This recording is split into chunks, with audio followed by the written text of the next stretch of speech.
하나님의 의와 긍휼하심이 구약 역사 속에 이스라엘 가운데 어떻게 역사하고 이스라엘 가운데 어떻게 성취되고 부어졌는가라는 것에 대해서 우리는 말씀을 배웠습니다. 그렇게 하나님의 긍휼하심과 사랑이 이스라엘 가운데 부어졌음에도 불구하고 하나님의 창조 섭리와 하나님의 계획하심, 그리고 하나님의 사랑의 신실하심과 하나님의 선하신 뜻이 이스라엘 가운데 주어졌음에도 불구하고 그들은 하나님의 선하심을 따르지 아니했다라고 그렇게 바울은 말해주고 있습니다. 왜 이스라엘이 이렇게 지금 패한 것과 같고 망한 것과 같은 모습을 보여주고 있는가? 이것을 인간의 관점이 아니라 하나님의 관점에서 지금 우리에게 가르쳐주고 있고 이스라엘에게 가르쳐주고 있습니다. 분명 로마서 9장 6절에서 이스라엘을 향한 하나님의 말씀은 폐하여지지 않았다라는 것을 선포했죠. 선언했습니다. 그럼에도 불구하고 왜 지금 이스라엘 백성들은 이런 모습을 가지고 있는가? 여러분, 이것은 구약 이스라엘의 문제뿐만 아니라 신약의 교회에게도 이러한 질문을 할 때도 있다는 거죠. 때로는 교회가 무너지는 것 같고 또한 교회 역시도 범죄와 하나님을 떠나는 그런 일들을 보면서 왜 이스라엘이 이 불순종 상태에 빠져 있는가라는 이 질문 속에 신약의 교회조차도 때로는 그 불순종 가운데 있게 될 그 교회의 역사 속에 우리는 이스라엘에게 던졌던 이 질문을 교회에게도 던져야 한다는 거죠. 이스라엘에만 문제가 아니라 신약 교회도 역사 속에서도 교회사 속에서도 이런 불순종의 상태들이 나타나더라라는 거죠. 바울은 이스라엘 자기 민족과 구약의 하나님의 역사였던 이스라엘 향한 애끓는 심정이 있습니다.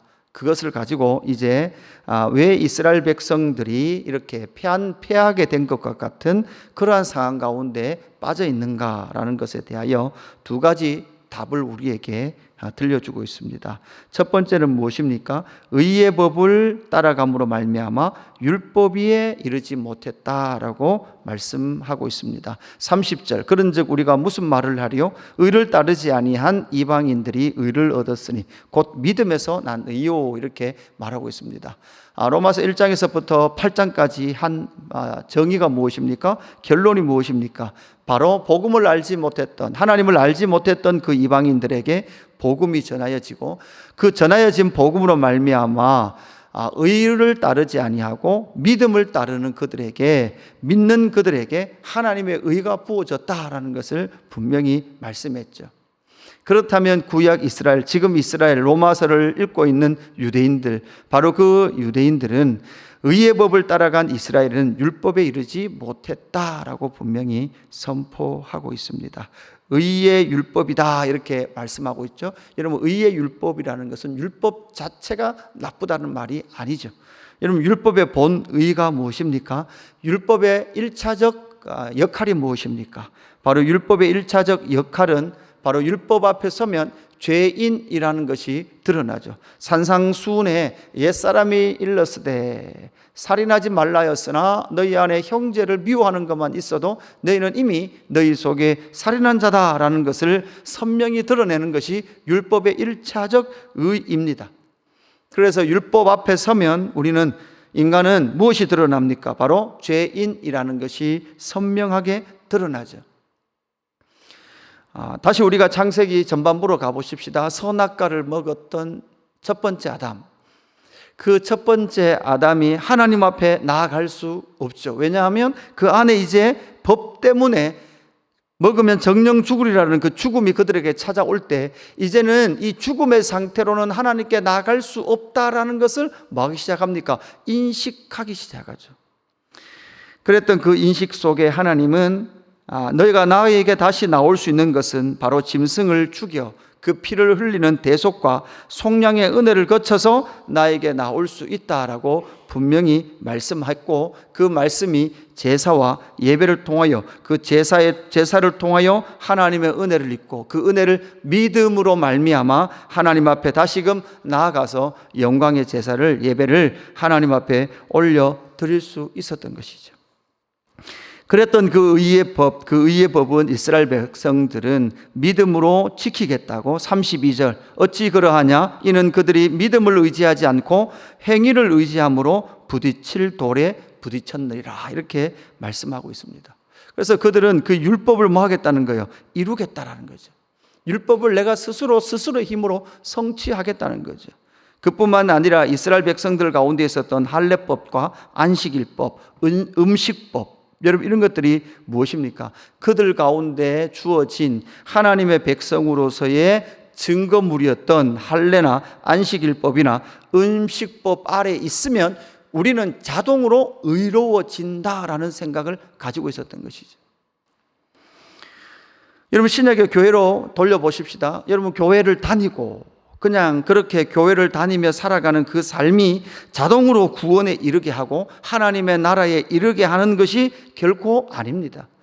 여러분 우리가 예배를 드리고 교회를 다니며 하나님의 나라를 세워가는 그 모든 시작은 예수 그리스도를 믿는 믿음에서부터 시작되는 거죠. 자동으로 되는 것이 아닙니다. 예수 그리스도를 믿는 믿음에서 나온 그 모든 의를 통하여서 하나님의 의와 영원한 생명에 이른다라는 것을 우리에게 말씀해 주고 있는 것이죠. 그래서 그들은 구약도 여러분 믿음이라 그랬습니다. 그것을 바울은 앞에서 로마서 앞에서 아브라함도 여러분 뭐로 시작됐다는 거예요? 믿음으로 하나님의 의에 이르렀다라고 말하고 있는 거죠. 그래서 그 믿음이라는 것이지 행위에서 난 것이 아님에도 불구하고 그들은 행위를 의지했다라고 말씀하고 있습니다. 그러면서 33절에 무엇이라고 기록하고 있습니까? 보라 내가 걸림돌과 거치는 바위를 시온에 두노니 그를 믿는 자는 부끄러움을 당하지 아니하리라 함과 같으리라. 우리가 잘 알듯이 건축자의 버린 그 돌은 그들에게는 거치는 것이었습니다. 쓸데없다라고 버렸던 그 거치는 돌, 건축자의 버린 그 돌, 여러분 그 돌이 누구시죠? 우리가 베드로 전서를 통해서 산돌이신 예수 그리스도라는 것을 너무나 잘 알았습니다. 지금 이스라엘 백성들은 십자가에 죽으신 예수는 버릴 돌이다라고 생각하고 있었습니다. 자기들은 이미 의로웠고 할례법과 안식일법과 음식법 아래 있었기 때문에 그러한 의는 필요 없다는 것이죠. 우리는 이미 율법을 다 지켰고 율법을 다 지켰음으로 말미암아 이 세계 가운데 가장 위대한 나라를 만들어줄 그럴 메시아가 필요했지 죄의 속량과 율법의 요구를 이루기 위한 그런 메시아는 필요하지 않았다라는 것이 그들의 생각이었다는 것이죠. 여러분 이 시대도 마찬가지입니다. 여러분 우리에게 윤리라는 것은 어떤 의미입니까? 기독교 윤리라는 것은 어떤 의미입니까? 여러분 우리가 그 윤리를 지켜서 여러분 윤리를 지키는 자 여러분 이런 의미 이상으로 이미 의롭게 된 자들의 신실한 삶의 열매로서의 그 윤리와 하나님의 의로운 삶의 그 성령의 열매들이 나타나는 것이지 우리가 잘못 이런 부분들을 생각한다면 우리가 또다시 윤리로 돌아가야 된다라는 그러한 주장이 될 수 있습니다. 기독교 윤리 실천이라든지 여러분 때로는 뭐 좋은 교사 운동 모임이라든지 이런 모임 내에서 보면 그리스도 예수 그리스도의 복음과 그의 의와 은혜를 강조하기보다는 우리에게 주어진 그 윤리적 삶을 강조하다 보면 또다시 우리는 그 믿음으로 말미암은 의보다는 행위에 우리의 모든 삶이 집중될 수 있다는 것을 우리는 잘 생각해야 합니다. 그래서 여러분 이 로마서에서 말하는 우리를 의롭게 하셨다는 이 칭의는 이미 예수 그리스도를 믿을 때 주신 거죠. 그리고 그 믿을 때 주신 그 칭의의 의롭다함을 우리의 행위에서 난 것이 아니기 때문에 여러분 무엇에 근거하기 때문에요? 예수 그리스도의 십자가와 그의 공로에 의지하기 때문에 이 의롭다 한 것이 여러분 뭐 상실되거나 유보될 수 있습니까? 없습니까? 없습니다. 우리의 행위였다 하면 유보될 수 없죠. 여러분 분명히 의롭다 한 자들은 하나님께서 기어이 성령의 열매를 맺어가게 하실 거예요.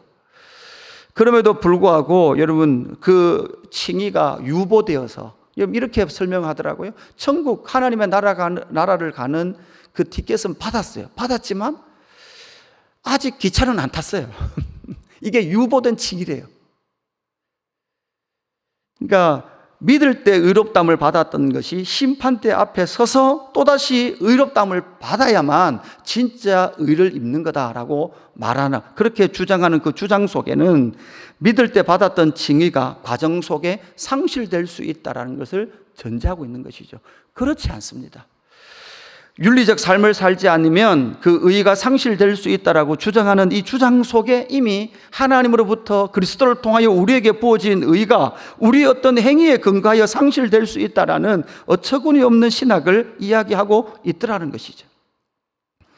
당연히 의롭게 된 자들은 그 윤리라는 틀 안에서의 좋은 열매들을 맺어갈 겁니다. 아니, 때로는 윤리의 그 틀을 넘어 우리가 어제 저녁에 했던 것처럼 정말 세상의 기본적인 틀을 넘어가는 놀라운 일들을 이루는 것이 예수의 사람들이거든요. 그래서 의의 법을 따르지 않고 율법에 이르지 못했다라고 분명히 선언합니다. 두 번째는 무엇입니까? 하나님께 열심히 있었으나 올바른 지식을 따르지 아니했다라고 분명히 말하고 있습니다.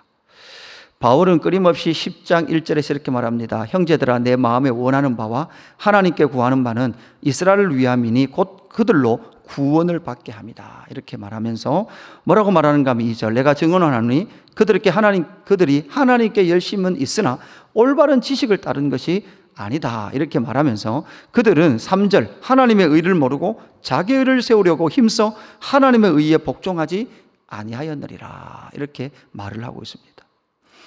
여러분 보십시오. 예수 그리스도의 의로우신 믿음으로 말미암아 의가 임한 그들 가운데는 당연히 여러분 열심이 있습니다. 여러분 하나님의 은혜가 부어지면 열심이라는 열매는 당연히 맺어지게 되죠. 여러분 사랑이라는 것은 뭐가 맺혀집니까? 열심이라는 것이 맺혀집니다. 사랑하는데 1년 내내 안 봐도 돼요. 그죠? 사랑하는데 안 만나도 돼, 이런 건 없다는 거죠. 사랑하면 그 사랑의 대상을 향하여 열심을 내게 되는데, 문제는 그 똑같은 열심이라도 그 열심의 근원이 3절, 하나님의 의를 모르고 자기 의를, 결국은 그 모든 열심은 무엇을 하는 거예요? 자기 의를 쌓는 거예요. 결국은 자기가 의로워야 되고 자기가 이 땅 가운데 인정되어져야 되고 자기의 선을 쌓으려고 하는, 여러분 이것을 다시금 종교적 열심으로 자극해서 열심이라는 열매를 맺게 하는 것이 바로 율법주의요, 잘못된 열심을 자극하는 일이다라는 것을 우리는 기억해야 합니다. 모든 열심은 어디에서 납니까? 하나님을 사랑하고 그리스도를 사랑하는 것에서 납니다. 그래서 때로는 그 열심이 인정되지 않아도 억울하지 않고, 때로는 그 열심히를 향하여서 다시금 점검하거나 확인하는 일이 있어도 사랑하기에 그것이 전혀 억울하지 않는 상태, 그것이 바로 하나님으로부터 받은 열심의 근원이죠. 그럼에도 불구하고 하나님을 향한 온전한 지식이 없을 때, 여러분 하나님을 향한 올바른 지식이 무엇이죠? 하나님의 크신 사랑이거든요. 그 모든 것은 사랑으로 가거든요. 하나님의 지식은 사랑입니다. 그래서 이 사랑을 알지 못할 때 그 모든 열심이 자기 의를 세우는 그것으로 나아가고, 그것으로 나갈 때 나는 율법의 요구를 지켰노라 라고 말하면서 자기의 의를 인정하지 않을 때 분노 가운데 있고, 예수님께서 바리새인들을 향하여 또한 유대의 그런 종교 지도자를 향하여 독사의 자식이다라고 책망할 때, 그렇게 책망하는 예수를 십자가에 죽일 수밖에 없는 자기 의로 똘똘 뭉쳐버린 바로 이스라엘 백성들을, 유대인들을 우리는 예수님의 그 십자가 사건을 통해서 만나게 되었던 것이죠. 교회 시대를 살아가고 있는, 오늘을 살아가고 있는 신약의 성도인 저와 여러분 또한 어떻습니까? 바울도 여러분 예수님 믿기 전에도 바울 자신은 어떤 사람이었습니까? 열심으로 똘똘 뭉친 사람이었습니다. 얼마나 열심히 있었습니까? 사람을 죽일 만큼 열심으로 똘똘 뭉친 사람이었습니다. 그랬던 그 바울이 그리스도의 그 긍휼하심과 하나님의 그 사랑을 경험하는 순간, 그는 회심하는 순간 자기의 열심의 방향이 잘못됐다는 걸 깨달았죠.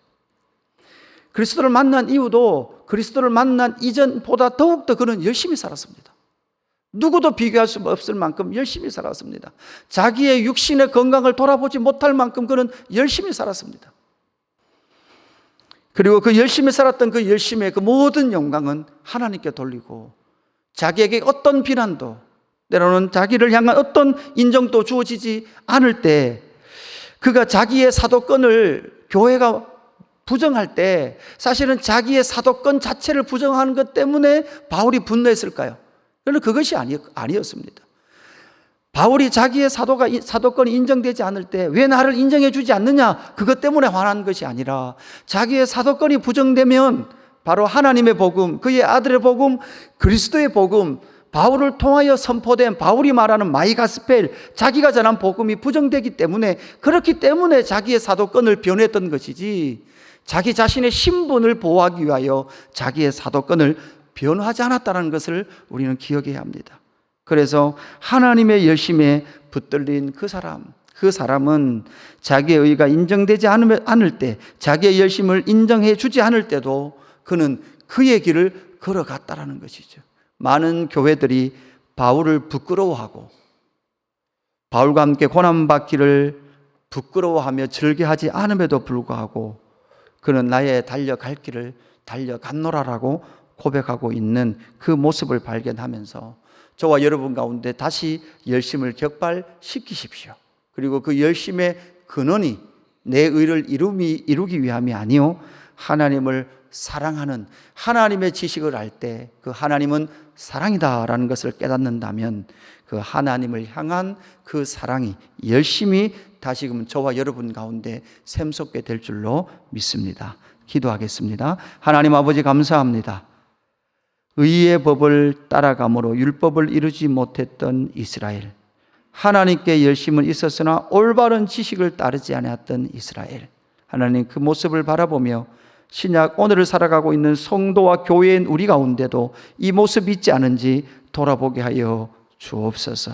하나님 아버지, 하나님의 그를 향한 열심, 하나님을 아는 지식, 그 사랑의 하나님을 풍성히 알아가게 하시고, 하나님 나의 의를 쌓지 않게 하시며 우리가 스스로 선하며 의를 이룰 수 없는 존재라는 것을 처절하게 인식하며 하나님을 믿고 사랑함으로 우리의 삶을 하나님 앞에 올려드리는 귀한 저희들 삶 될 수 있도록 인도하여 주옵소서.